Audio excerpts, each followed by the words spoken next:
ഈശോമിശിഹായ്ക്ക് സ്തുതിയായിരിക്കട്ടെ.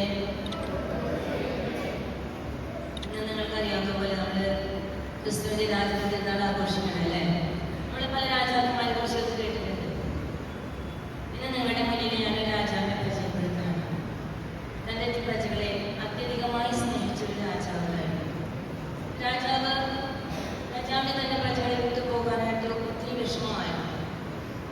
അങ്ങനെ രാജാവ് കഴിഞ്ഞ വേളയിൽ തന്നെ തന്റെ പ്രജകൾക്ക് വേണ്ടി കൊട്ടാരത്തിലൊരു വിരുന്ന് സംഘടിപ്പിച്ചു. വിരുന്നിന്റെ സമയമായി ജനങ്ങളെല്ലാവരും കൊട്ടാരത്തിലെത്തി. എല്ലാവരും തങ്ങളുടെ പ്രിയപ്പെട്ട രാജാവിനെ അന്വേഷിച്ചുകൊണ്ടിരുന്നു. പക്ഷേ അവർക്ക് ആർക്കും രാജാവിനെ കണ്ടെത്താനായിട്ട് സാധിച്ചില്ല. വിരുന്ന് തുടങ്ങി. വിരുന്നുശാലയിലേക്ക് എല്ലാവരും പ്രവേശിച്ചു. വിരുന്ന് മേശയിൽ ഒരു വലിയ അപ്പം കാണപ്പെട്ടു. എല്ലാവരും ആ അപ്പത്തിൽ നിന്നും പകുത്തെടുത്ത് വിഭവസമൃദ്ധമായ ഭക്ഷണമായിട്ട് അവര് സദ്യ കഴിച്ചു. എല്ലാവർക്കും പക്ഷേ ഒരേ ഒരു വിഷമം, നമ്മുടെ പ്രിയപ്പെട്ട രാജാവിനെ കാണാൻ സാധിച്ചില്ല. എല്ലാവരും അന്വേഷണം തുടങ്ങി.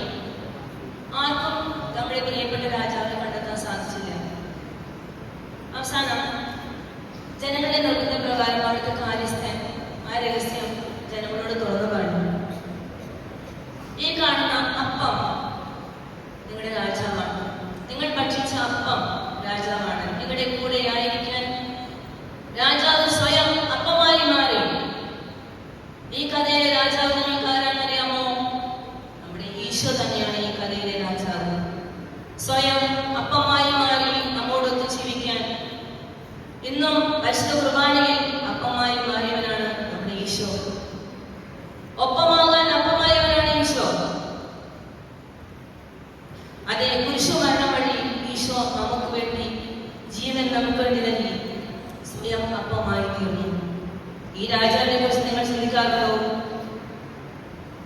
കാൽവരി മലയിൽ കുരിശു തൂങ്ങി മരിച്ചത് നമുക്ക് വേണ്ടി അപ്പമാകാനാണ് മക്കളെ.